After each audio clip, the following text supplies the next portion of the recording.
decayed, crumbled, ruined are all perfect words to depict the sorry condition of schools in Benue State. I am Idu Ona. For over 3 weeks in June, I led a team of reporters from National Record newspaper visiting over 40 secondary schools across 21 local government areas in the state to evaluate the condition of public schools. Our findings are terrifying.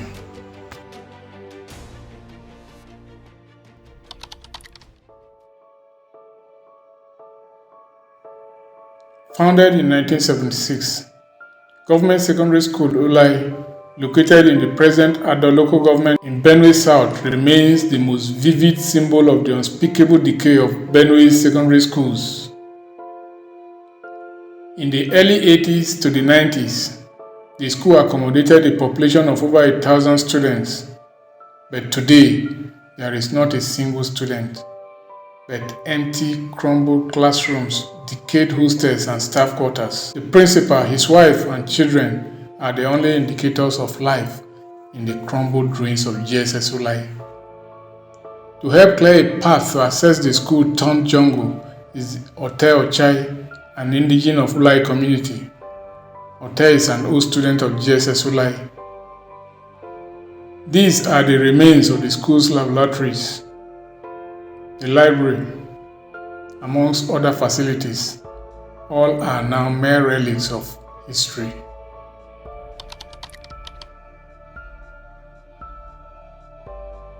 Although GSS Ulai is the only solely government-funded secondary school that is confirmed to have died, other government-funded schools are not spared from the decay.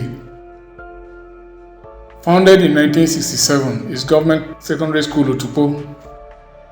Although still alive with a student population of over 400, GSS Utupo is struggling to keep afloat.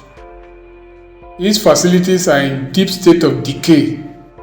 The classrooms are tattered, with classroom furniture not enough for even the declining population of the school, and the library and labs are junkyards of furniture, books, and expired science equipment.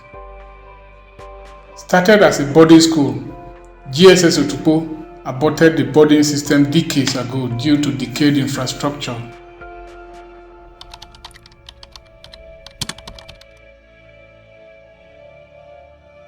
Government Teachers College Utonkon in the present Ado local government area was a booming training college for primary school teachers in the 80s. It died in the late 90s and then resurrected again as government college under the current dispensation. Contrary to its glorious past in relation to its impeccable facilities and population, today the epidemic of school dilapidation in Benue State has also caught up with Government College Utonkon, with all its former solid structures either crumbled or waiting to do so. At its peak, Government College Utonkon had classes running from A to H. Today, its total student population is 187, barely filling a single block of classrooms currently standing, but a grave danger to its occupants. The school's examination hall, with portions of the decked roof sagging dangerously, is a potential calamity for students and teachers. At times, when it rains, the hall is flooded.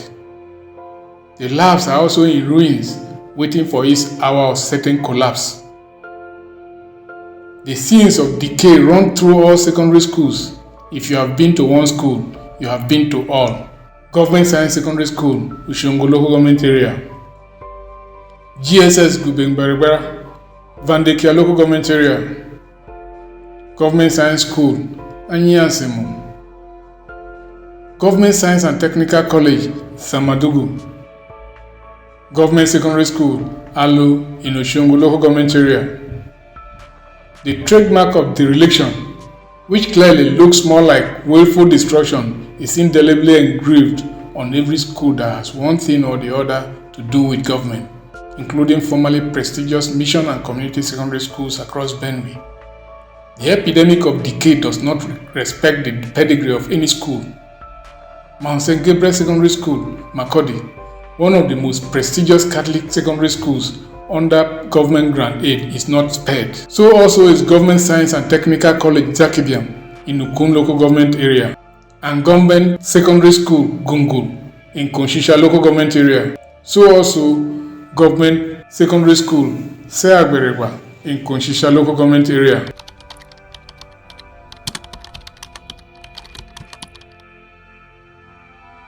Other fundamental challenges facing education in Benue include declining population of teachers and non-payment of teachers. The last time teachers were recruited in the state was in 2012, managers of schools say. The mission school owners are not happy with the manner in which education is being mismanaged by government.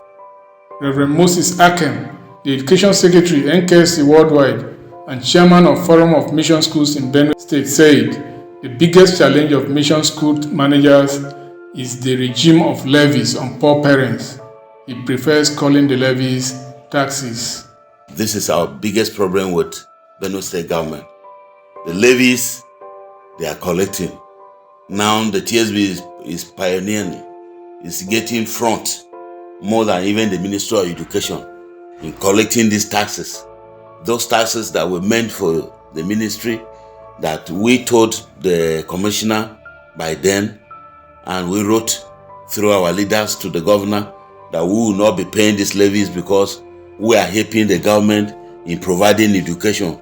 So why should we be collecting these levies and taxes from poor parents, students, and pay you government?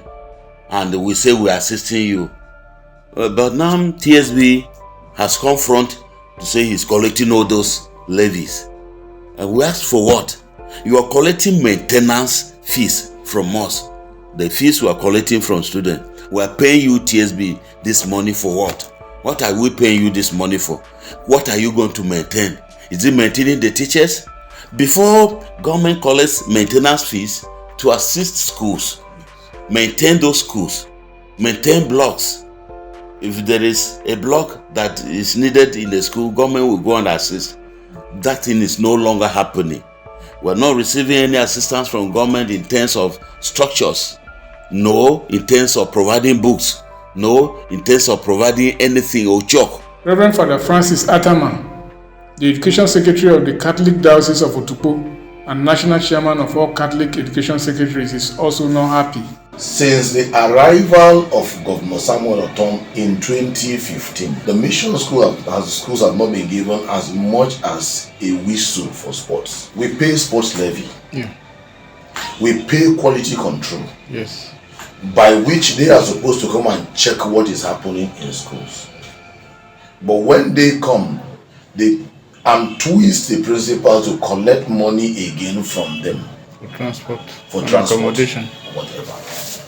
Now, we pay for workshop, and I can say, for more than 5 years, the Ministry of Education has not organized any workshop for which we are paying every term. Each school in Benue State, whether grant aided or non grant aided, each school pays 15,000 naira for workshop levy, and we have not had workshop for more than 5 years. I have been a principal before becoming an education secretary.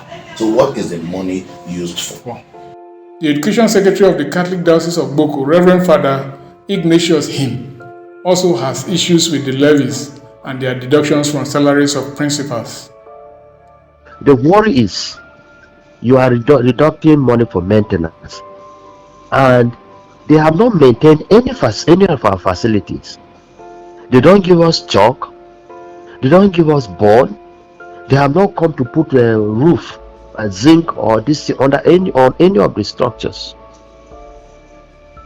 So we are asking, if you are collecting these resources, what are you using it for? If you're calling it maintenance.